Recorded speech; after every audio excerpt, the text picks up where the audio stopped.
बताइए, मेरी मदद कीजिए। क्यों मेरे साथ आप लोग ऐसा बर्ताव कर रहे हैं? क्यों बार बार आप लोग मेरे साथ ऐसा बर्ताव कर रहे हैं? अगर मैंने आज तक कोई अन्याय नहीं किया है तो मुझे उपाय बताइए। मैं जिस राज्य की मिट्टी में जन्मी हूँ, ये अरण्य भी उसी मिट्टी में जन्मा है, तो फिर क्यों बार बार मेरे साथ इस तरह का व्यवहार? अगर मेरे मन में कोई भी पाप नहीं है ना, तो फिर हे वन देवता, तुम मेरी पुकार सुन लो, मुझे उपाय बता दो, मेरी मदद कर दो, मेरी मदद कर दो, कोई उपाय बता दो। किसी के अच्छे के लिए, किसी के उपकार के लिए कुछ मांगने आता है, उसे अहंकार मुक्त होना पड़ता है। कौन? किसने कही ये बात? किसने कही? सामने आओ, मेरे सामने आओ, कृपया मेरे सामने आओ।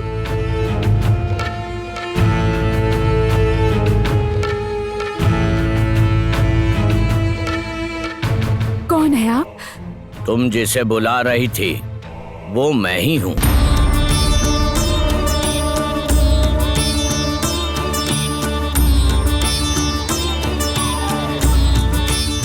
मतलब? तुम मदद मांग रही थी ना, मैं तुम्हारी पुकार सुनकर आया हूँ। आप मेरी मदद नहीं कर पाएंगे। उस लंबे पेड़ पर जो फल लगा है, उसे ना आप तोड़ पाएंगे और ना ही मैं अगर नहीं तोड़ सकता तो तुम तो तोड़ सकती हो। अगर मैं तुम्हें फल तोड़ने का उपाय बता दूं तो? आप मुझे उपाय बताएंगे? आप बता सकते हैं मुझे? बता सकता हूँ, लेकिन कभी कभी कुछ पाने के लिए बलिदान देना पड़ता है। बताओ, तुम दे सकोगी? महाबलिदान दे सकोगी? महाबलिदान?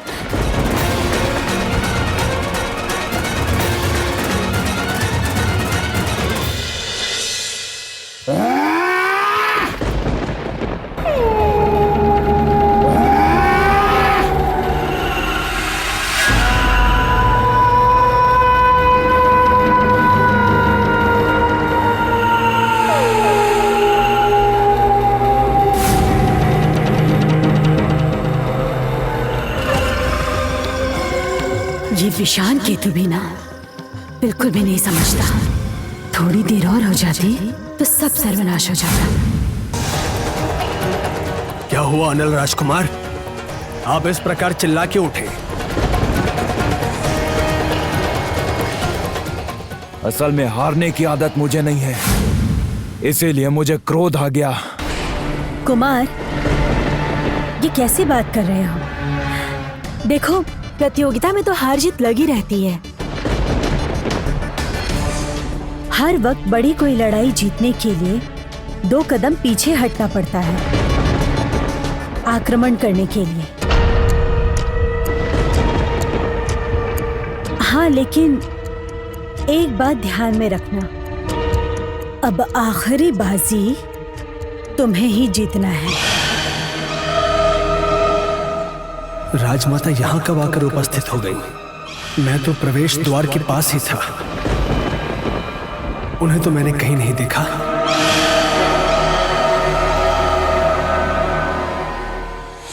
प्रणाम राजमाता। क्या आपको किसी चीज की आवश्यकता है? नहीं, दरअसल कुमार की हुंकार सुनकर उसे एक बार देखने आ गई थी। मन बड़ा अशांत हो रहा था। उन्हें देखकर अभी सब ठीक लग रहा है, तो अब जाकर मैं विश्राम करूंगी। दासी, राजमाता को विश्राम कक्ष में ले जाओ।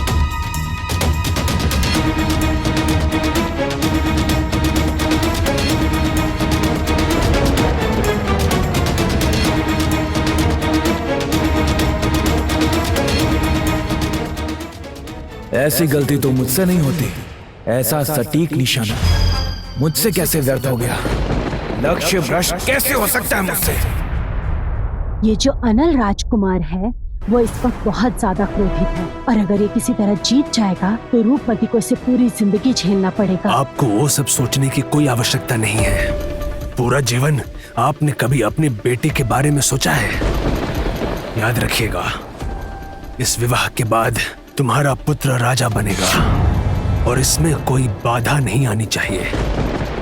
ये आपको सुनिश्चित करना होगा। मैं माँ हूँ और मैं अपने बेटे को अच्छी तरह पहचानती हूँ और इसलिए मजबूरन मुझे विरोध करना पड़ रहा है। कहाँ जा रही हैं? वो दरअसल रूपमती दासियों के साथ है। जाकर देखती हूँ कितनी तैयार हुई है वो।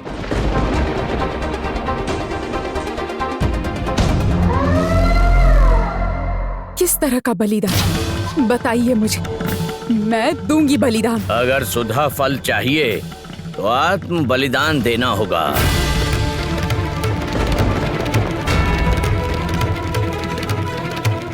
आत्म बलिदान? हाँ, ये सुधा हमेशा दूसरों के उपकार में लगता है। जो दूसरों का भला चाहता है उसकी आत्म चेतना नहीं होती। तुम उस फल को पाने के योग्य तभी बनोगी जब तुम बलिदान दोगी। जिस पल तुम्हारे शरीर का रक्त उस पेड़ की मिट्टी को स्पर्श करेगा, उसी पल वो फल धरती पर उतर आएगा। ये कैसी शर्त है? अगर तुम शर्त पालन नहीं कर सकती तो वापस जाओ। तुम जानना चाहती थी इसलिए बता दिया। सुनिए, मेरी बात तो सुनिए। मैं तैयार हूँ, मैं आपकी सारी शर्तें मानूंगी। अब बस ये बताइए कि मुझे क्या करना होगा।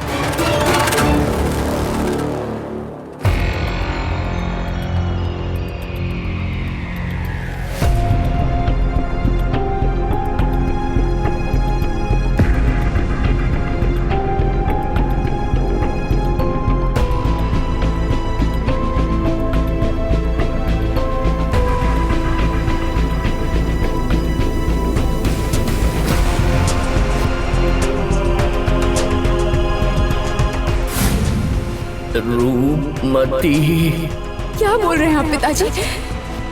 वो प्रताप